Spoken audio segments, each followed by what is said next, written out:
Mining आज रात से वैसे आपके बंद हो गई, 2 महीने तक कोई माइनिंग नहीं होगी। और कल या परसों तक आप लोगों की उपस्थिति में, जिसमें चेयरमैन साहब और संघर्ष समिति, पूरा जो स्टॉक है इसका और कहाँ का अवैध खनन हुआ है, पूरा ड्रोन सर्वे होगा। किसी भी कीमत पर इस क्षेत्र में अवैध बजरी खनन नहीं होगा, नहीं होगा, नहीं होगा। हनुमान बेनीवाल ने अपने संसदीय क्षेत्र नागौर में अवैध बजरी खनन को लेकर सोमवार को एक जन आक्रोश रैली की। इस रैली में संबोधित करते हुए उन्होंने बजरी माफिया और अवैध खनन पर हमला बोला। साथ में इस जन आक्रोश रैली के अंत में पुलिस द्वारा यह आश्वासन दिया गया कि अवैध बजरी के खनन पर रोक लगाई जाएगी, कार्रवाई की जाएगी। लेकिन नागौर जिले में ही मंगलवार को अवैध बजरी से भरे एक ट्रैक्टर ट्रॉली के कारण एक दंपति ने अपनी जान गंवा दी। दरअसल बाइक सवार दंपति को अवैध बजरी से भरी ट्रैक्टर ट्रॉली ने टक्कर मार दी। हादसा इतना भीषण था कि दंपति की मौके पर ही मौत हो गई। पत्नी के शव के चीथड़े उड़ गए। राहगीरों ने शवों को चादर से ढक दिया और शव को लेने से इनकार कर दिया। मामला नागौर जिले के पादुकला थाना इलाके के रियाबड़ी उपखंड क्षेत्र के बड़ियाली गांव का मंगलवार सुबह का है। अवैध बजरी परिवहन कर रही ट्रैक्टर ट्रॉली से हादसा होने पर ग्रामीण आक्रोशित हो गए। घटना की सूचना पर पहुंचे परिजनों ने शव उठाने से इनकार कर दिया। बाद में प्रशासन का आश्वासन मिलने पर सहमति बन पाई। पादुकला थाना अधिकारी भारमल चौधरी ने बताया कि हादसा बड़ियाली के से मेड़ता जाने वाले मार्ग पर हुआ, जहां पर बजरी से भरे तेज रफ्तार से ट्रैक्टर ट्रॉली से सामने से आ रहे बाइक को टक्कर मार दी। हादसे में भंवर सिंह परियार और उनकी पत्नी पुष्पा कंवर निवासी भैंसड़ा कल्ला की मौत हो गई। टक्कर इतनी भीषण थी कि महिला पुष्पा कंवर का शव सड़क पर बुरी तरह से सत-विसत हो गया। हादसे के बाद मौके पर भारी संख्या में ग्रामीण एकत्र हो गए। गुस्साए लोगों ने पुलिस को शव उठाने से रोक दिया, सड़क पर ही धरना प्रदर्शन शुरू कर दिया। एक्सीडेंट होने के बाद में प्रदर्शनकारियों ने प्रशासन से मुआवजे की मांग रखी और दोषियों ट्रैक्टर ट्रॉली के खिलाफ, जो ट्रैक्टर ड्राइवर है उसके खिलाफ सख्त कार्रवाई की मांग की। पुलिस ने घटना की जांच शुरू कर दी है। परिजनों से बातचीत कर मामले को शांतिपूर्वक सुलझा लिया। प्रशासन की ओर से एसडीएम सुरेश केएम ने अवैध बजरी खनन पर रोकथाम लगाने और मृतक को सरकार से सहायता दिलवाने का आश्वासन भी दे डाला।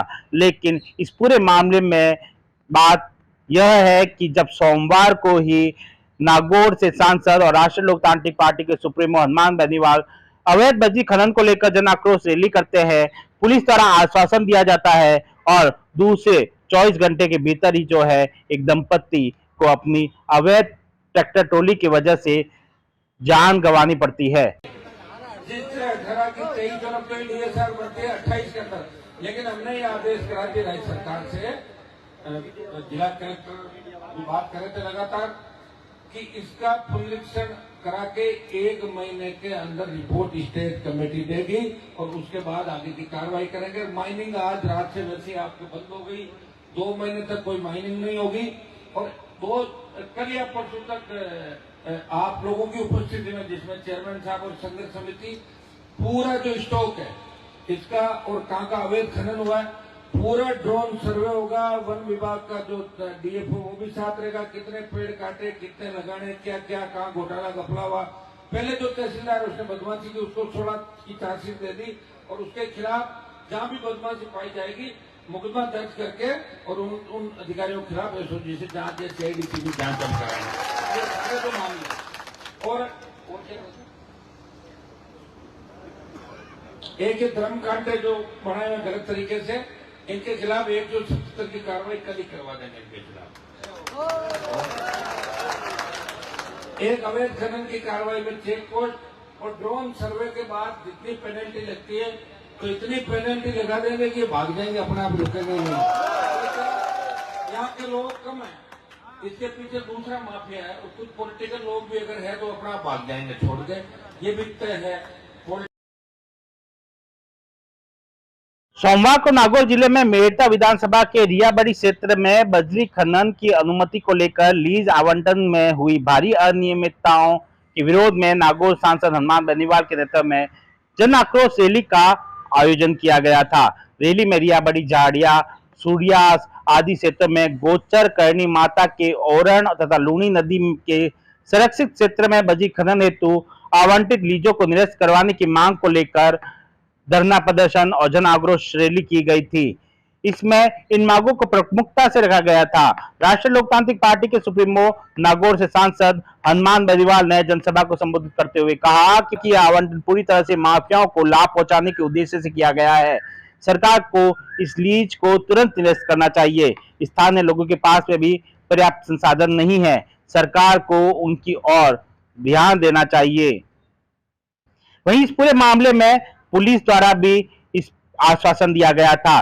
जन आक्रोश रैली में पुलिस द्वारा आश्वासन देते हुए कहा था कि यहाँ पर किसी तरह का अवैध खनन नहीं होगा। इसके अगर अवैध खनन होता है तो उस पर कार्रवाई की जाएगी। अभी एडीएम साहब ने कहा था कि भाई आरएसी की डिमांड होगी, होमगार्ड की डिमांड होगी, तो उनको भी यही लगाया जाएगा। अवैध बजरी किसी भी परिस्थिति में हम नहीं चलने देंगे और ये तभी संभव हो पाएगा जब आप लोग हमारे साथ कंधे से कंधा मिलाकर चलें। इसका मतलब ये है कि आप सूचना दें, हमारे साथ अपनी बात शेयर करें। थाने से अगर कोई भी शिकायत है आपको तो आप सीधा मेरे से कह सकते हैं, कंट्रोल रूम बता सकते हैं। हमारे वरिष्ठ अधिकारियों को जो यहाँ मौजूद भी है, हमारे सीओ साहब भी मौजूद हैं, मेरे सीनियर अधिकारी भी हैं, उनको अवगत करा सकते हैं।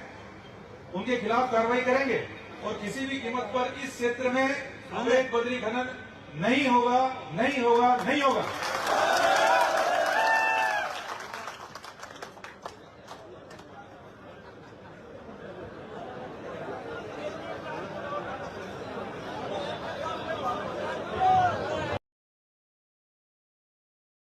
हनुमान बेनीवाल द्वारा अपने संसदीय क्षेत्र में अवैध बजरी खनन को लेकर धरना प्रदर्शन और जन आक्रोश रैली करना, पुलिस द्वारा आश्वासन देने के बाद में भी इस तरह की घटना होना अब विचार करने का विषय है। 24 घंटे के भीतर ही अवैध बजरी ट्रैक्टर ट्रॉली के तेज रफ्तार से आने से एक दंपत्ति की जान चली गई। इससे पहले जोधपुर में भी ऐसी एक घटना सामने आई थी, जिसमें जोधपुर के लूनी क्षेत्र में एक कांस्टेबल पर अवैध बजरी डंपर के माफियाओं ने डंपर चढ़ा दिया था। उसका इलाज किया गया लेकिन उसे बचाया नहीं जा सका। पुलिस ने कार्रवाई करते हुए कई बजरी माफियाओं और बजरी कारोबारी के ऊपर कार्रवाई भी की। कई लोगों को गिरफ्तार किया, डंपर जेसीबी को भी हिरासत में लिया। लेकिन ऐसी घटनाएं अब राजस्थान में थम ही नहीं रही है। सुमित देवड़ा, TV9 राजस्थान।